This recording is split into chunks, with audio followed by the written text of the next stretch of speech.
ना जी। जी, राधे राधे महाराज जी। राधे राधे महाराज जी। महाराज जी, मुझे नकारात्मक ऊर्जा पे विश्वास करना चाहिए या नहीं? वो निगेटिव तो इतना चली जाएगी कि डिप्रेशन में पहुंचा देगी। अगर नकारात्मक ऊर्जा पर विश्वास करते जाओगे तो या तो आपको राक्षस बना देगी या तो आपको डिप्रेशन में पहुंचा देगी। इससे तो लड़ करके इसको मिटाना चाहिए। महाराज जी, आजकल जो प्रचलन चल रहा है, जैसे हम ग्रामीण इलाके में देखते हैं कि जो नकारात्मक ऊर्जा है, जिसको भूत प्रेत का नाम दिया जाता है सामान्यतः। अच्छा, आप देखो क्या होता है कि जब तक आप वो पॉइंट नहीं बोलेंगे तो केवल नकारात्मक ऊर्जा का हमने उत्तर दिया है। अब जैसे भूत प्रेत की बात करी, अब ये अलग डिपार्टमेंट हो गया।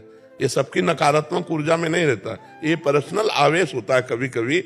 जैसे हमारे कर्म बिगड़ गए और भूतों वाले कर्म है और कोई भूत योनि का टकरा गया तो हमारे द्वारा वो अपना पोषण करने के लिए जल भोजन अन्न पान ये किसी मनुष्य शरीर में आकर वो कर सकता है, वो स्वतंत्र रूप से नहीं कर सकता। तो ऐसे आवेश हो जाते हैं।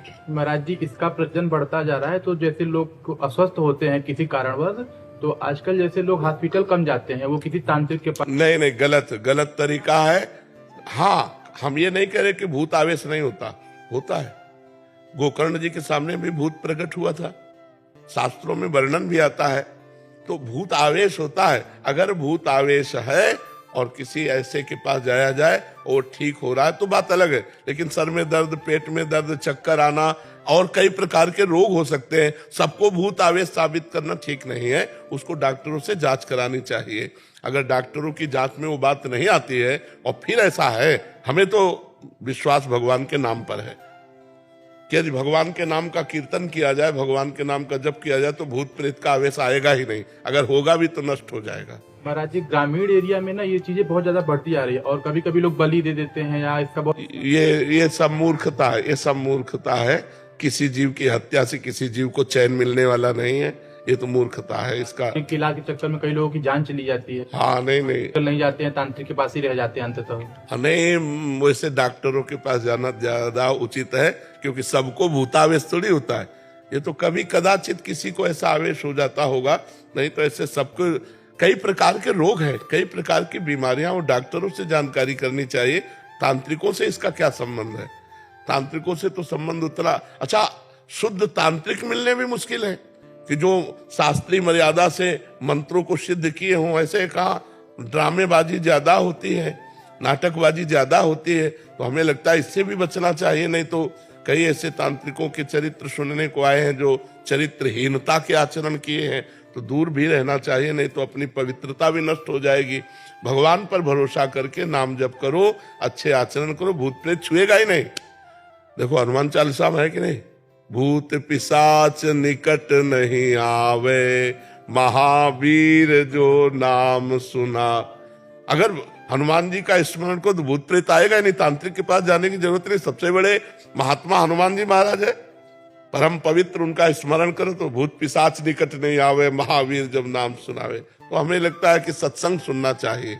सत्संग से ज्ञान की जागृति होती है, तो यह ज्ञान की छोटी मोटी सब बातें नष्ट हो जाती है। महाराज जी, पर पशु की योनि जो होती है वो दंडित के मतलब वो योनि जो होती है, केवल कर्म भोग है, नवीन कर्म नहीं कर सकते आप। जो आपका प्रारब्ध भोग है उसे वही भोगना होगा, इसके आगे नहीं। तो बट वो जो पशु होते हैं वो दंड, ऐसा तो नहीं होता उनको कोई पिछले जन्म में कोई दंड मिला हो और इस वजह से वो इस बार पशु बने? तो दंड तो हर योनि दंड ही तो है। केवल एक मनुष्य योनि है जिसमें आपको छूट है, जो चाव कर सकते हो, जो चाव कर सकते हो। आप देवता बन सकते हो, आप नारायण का भजन करके नारायण में तन्मय हो सकते हो, आप राम जी का भजन करके राम जी में तन्मय हो सकते हो, जो चाहो। हर पशु पक्षी जो 83,99,999 योनियां वो कुछ नहीं कर सकती, केवल अपना भोग सकती है कर्म का। जो हमने मनुष्य जन्म, हमारे कोई पहला मनुष्य जन्म थोड़ी है, असंख्यों बार हो गए। जो कर्म किए वो भोगना पड़ेगा। फिर भगवान ने अब चांस दिया कि मिटा लो साले कर्मों को, भजन करके परोपकार करके अपने अशुभ कर्मों को मिटा दो। तो हम भूल गए, फिर यहाँ आ गए वही लड़का बच्चा, पढ़ाई लिखाई, रुपया पैसा, खान पान, मौज मस्ती, फिर मर गए, फिर वही सुअर कुत्ता बने जाकर के, फिर नाना प्रकार की भोग योनियां। पर महाराज जी, जैसे देखा है कई बार लोग अत्याचार करते हैं पशु पे, वो कहते हैं कि क्योंकि ये इनको हाथ लगाना पाप है, तो क्या ये सोच समाज की? नहीं, पशु को हाथ लगाना पाप नहीं, ऐसा नहीं है। कभी कहीं किसी शास्त्र में ऐसा नहीं लिखा। बर्ताव व्यवहार मर्यादा के अनुसार करना है। हम कह रहे हैं पशुओं के साथ व्यवहार करो, प्रिय व्यवहार करो, मित्रवत व्यवहार करो, लेकिन एक सीमा तक करो। देखो अलग अलग मर्यादा है। जैसे हम गौ के मूत्र का अपने हिंदू लोग पवित्र मानते हैं, गाय के गोबर को लीपते हैं, लेकिन कुत्ते के गोबर को तो नहीं लीप सकते। हर पशु की एक अपनी मर्यादा है, हम उस मर्यादा से चले। जो हमारी गाय के प्रति श्रद्धा है वही हम खान पान के सब जीवों के प्रति रखें, लेकिन बर्ताव अलग अलग है, बर्ताव में भेद है। तो हमें लगता है कि पशुओं से प्यार करे पर मर्यादा के अनुसार करे। प्यार जरूर करे। ये आज पशुओं से प्यार ही तो नष्ट हो गया है, तभी बकरा मुर्गा गाय भैंस लोग काट काट के खा रहे हैं। ये राक्षसीपन है, बड़ी दुर्गति होगी ऐसे लोगों की। तो काल भगवान अपना कभी नाम नहीं घोषित करते।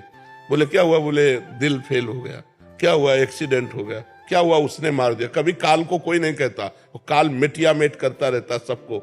इसलिए सबको सुख दो, धर्म के अनुसार सुख दो, खूब नाम जप करो, जीवन आनंद में व्यतीत करो। मनुष्य जीवन आनंद में व्यतीत करने के लिए शोक चिंता भय ये सब क्या है। तो हमारी बुद्धि निर्णायक सही हो जाए, इसलिए हमें नाम जप अनिवार्य है, पवित्र भोजन अनिवार्य है, पवित्र आचरण अनिवार्य है। इसके बिना भजन नहीं हो सकता, और भजन के बिना जीवन पशुवत है। पशुवत क्या हमारा समाज हो रहा है, जिन बच्चों का पोषण होना चाहिए उन बच्चों का शोषण हो रहा है। तो ये बुद्धि भ्रष्ट, बिना अध्यात्म के बुद्धि भ्रष्ट हो जाती है। अब शराब पी के आए, अब घर में जो मना सो तांडव कर रहे हैं।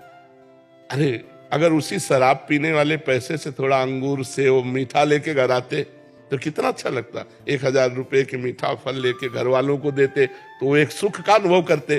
तो आज जो हमारी बुद्धि वो भ्रष्ट होती चली जा रही। पर हम तो धन्य मानते हैं कि अभी कलयुग इतना नहीं बड़ा कि कोई संतों की बात न सुने। सुन रहे हैं लोग, नहीं तो ऐसा संसार भ्रष्टता की तरफ चला जा रहा है कि ये सब बातें गप मानी जाती है। क्लब अच्छा माना जाता है, शराब अच्छी मानी जाती है, गंदे आचरण अच्छे माने जाते हैं। अब देखो कितना अपने समाज में व्यभिचार फैल रहा है। पहले ये था ही नहीं, गर्लफ्रेंड बॉयफ्रेंड था ही नहीं। अरे हमारे समय में नहीं था, स्कूल पीरियड में ये थोड़ी सब कुछ था, गंदी बातें ही नहीं थी। सब 16-17 साल के बच्चे खेल। वही बात मैं कहना चाहूँ, मैं एक एथलेटिक्स का कोच हूँ और छोटे छोटे बच्चे जो ट्रेनिंग करने आते हैं और उनको अगर ये बातें समझाई जाती है तो वो खुद कहते हैं कि हम तो सर मैच्योर हो चुके हैं। वो 13-13 साल की लड़कियों को अगर ये चीजें हम समझावें कि इन चीजों से दूर रहो, तो वो कहती है सर हम तो मैच्योर हो चुके हैं। मैच्योर का मतलब हम इसके योग्य हो हो चुके हैं। हम समझदार ज्यादा हो चुके हैं, उनका मतलब ये है। तो समझदारी का मतलब अपना नाश करना। देख लो बुद्धि कैसे। समझदार तो वो है कि हम दोस्त बनाए, दोस्त को पहचाने। दोस्त कौन है? जो हमारे जीवन को उन्नति की तरफ पहुंचाए, जो हमारे जीवन को पतन की तरफ ले जाए, उसे दोस्त नहीं कहते। सुपथ मार्ग में चलाने वाला, कुपंथ से हटाकर जो उन्नति की तरफ बढ़ाए, उसे दोस्त कहते। कुपथ निवारी सुपंथ चलावा। और यहाँ कुमार्ग हमारे दोस्त हो तो ये खाओ नहीं, हमारी तुम्हारी दोस्ती नहीं। हाँ राजेंद्र कुमार अग्रवाल जी, महाराज जी आपके चरणों में कोटि कोटि प्रणाम। महाराज जी, इस शरीर के बाद कोई दूसरा जन्म ना हो, ऐसी क्या करना पड़ेगा हमें? नाम जप। जासु नाम भव भेषज हरनि घोर त्रयशूल, सोई कृपाल तोहि मोहि पर रहो सदा अनुकूल। इस संसार रूपी रोग की अचूक औषधि भगवान का नाम है। जासु नाम भव भेषज। कलयुग केवल नाम आधारा, सुमिर सुमिर नर उतरहि पारा। अगर हम भव समुद्र से पार जाना चाहते हैं तो भगवान का मंगलमय नाम हर समय जपते रहे। राधा राधा कृष्ण कृष्ण राम राम शिव शिव। जो नाम प्रिय हो, सब नाम भगवान के सामर्थ्यशाली है, बराबर महिमा है सब नामों की। जो नाम गुरु से मिले या जो नाम प्रिय हो, उस नाम को निरंतर जपने का अभ्यास करो। निरंतर इसलिए कि किसी भी समय हमारी मृत्यु हो सकती है। अगर हम ऐसे समय मरे जिस समय भगवान का स्मरण नहीं चल रहा है तो हमारी गति बिगड़ जाएगी। अगर भगवान का स्मरण करते हुए मरे तो भगवान की निश्चित प्राप्ति होगी। इसलिए कलयुग में नाम जप की बहुत बड़ी महिमा है। नाम का ही प्रताप भगवत प्राप्ति कराता है। अन्य साधनों में इतनी सामर्थ्य नहीं रह गई। बहुत इच्छा है महाराज वृंदावन वास करने का। अब देख लो आपके पास अर्थव्यवस्था हो, क्योंकि अब वृंदावन अर्थ व्यवस्था बहुत चाहिए। देख लो अपने अनुसार, अपने सामर्थ्य को देख लो। अखिलेश मिश्रा जी, काशी से। श्री हरिवंश गुरुदेव, आपके चरणों में कोटि कोटि प्रणाम। महाराज जी, वापसी की तैयारी कब व कैसे की जाए? देहाभिमान पूर्णता गलित कैसे और कब होगा? देखो, विषयों की स्फुरणा होती है सबसे पहले। जब हम विषयों का चिंतन करते हैं, देहाभिमान गलित होने का उपाय बता रहे हैं, क्योंकि कर्ता और भोक्ता ही देहाभिमान है। मैं ये करता हूं और मैं ये भोगता हूं। तो अंतःकरण में विषय स्फुरणा होती है, मन में बुद्धि उसका निश्चय करती है, चित्त उसका चिंतन करता है। विषय स्फुरणा में अगर हमारी थोड़ी भी प्रीति हुई तो संकल्प बन जाता है। संकल्प में प्रीति होने से वो कामना बन जाती है, और कामना से क्रिया होती है। क्रिया में सुख भोगने की लालसा होती है। तो कर्ता और भोक्ता भाव देहाभिमान है। हम ऐसा भजन करें कि इस स्फुरणा को ही नष्ट कर दें। स्फुरणा संकल्प न बनने पावे, संकल्प कामना न बनने पावे, कामना क्रिया में न उतारने पावे। जितने भी भोग सुख हैं वो सब क्षणिक हैं, सब नाशवान हैं। शरीर निर्वाह के लिए मैं शरीर नहीं हूं। शरीर निर्वाह के लिए हम केवल विषय सेवन करें, और शरीर का जो धारण करने का लक्ष्य है वो भगवत प्राप्ति है। इसलिए एक क्षण भी नाम का अंतराय न रह जाए। हर क्षण नाम चलता रहे, जिससे स्फुरणा ही न बने, संकल्प ही न बने, कामना ही न बने, क्रिया ही न बने। तो हमारी सुख भोगने की लालसा और कर्ता भाव, मैं ये करता हूं, मैं ये क्रिया की और उससे ये सुख भोगा, ये दोनों भाव जितने क्षीण होते जाएंगे उतना अभिमान गलित होता जाएगा। निरंतर नाम, खूब डट के भजन, और आहार उतना ही जितने से हमारी शरीर प्रक्रिया चल जाए। आहार का साधना में बहुत बड़ा रोल है। अगर हम बाजारी आहार ज्यादा पाएंगे तो रजोगुण और तमोगुण रहेगा, सतोगुण नहीं रहेगा। अगर हम सात्विक आहार पाएंगे तो रजोगुण तमोगुण का नाश हो जाएगा और सात्विक प्रवृत्ति भजन में रहेगी। और जितना भजन में सात्विक प्रवृत्ति रहेगी उतने देहाभिमान गलित होता जाएगा। असत आचरणों से देहाभिमान पुष्ट होता है, सद आचरणों से देहाभिमान गलित होता है। जितना मन मलिन होता है उतना देहाभिमान पुष्ट होता है। जितना मन निर्मल होता है उतना देहाभिमान गलित होता है। जितना संसारी पुरुषों का संग करते हैं देहाभिमान पुष्ट होता है। जितना संत पुरुषों का संग करते हैं देहाभिमान गलित होता है। ये हमें सावधानियां रखनी है और हमें ऐसे चलना है। नाम एक तार चलाना है। स्फुरणा ही ना होने पावे मन में विषय के, कामना की, क्रिया की स्फुरणा ही ना होने पाए। और क्रिया करना ही है हमको। जैसे आप ऑफिसर हो तो अपने डिपार्टमेंट में आपको कार्य करना है, तो सब में भगवत स्वरूप देखते हुए, अपने कर्तव्य के अनुसार व्यवहार करते हुए, बिल्कुल निरपेक्ष रहते हुए, करते हुए भी नहीं कर रहे हैं, नहीं करते हुए भी कर रहे हैं। इस स्थिति में जब तक हम नहीं आएंगे तब तक देहाभिमान गलित नहीं होगा। नाम खूब जप करो, पवित्र आहार अल्पाहार करो, और इतना भजन करो कि स्फुरणा ही किसी कामना की न होने पावे। और अपने कर्तव्य का ज्ञान रखो कि हमारा जो पद है उसके अनुसार हमें समाज में क्या व्यवहार करना है, उसमें अपराध न बनने पावे। तो इसी से भगवत कृपा से देहाभिमान गलित होकर यंत्रवत क्रियाएं हो रही, करता आप नहीं है। जैसे इनके शरीर की क्रियाएं हो रही, आप कर्ता अपने को नहीं मानते, ऐसे इस शरीर की क्रियाएं हो रही तो आप अपने को कर्ता नहीं मानते।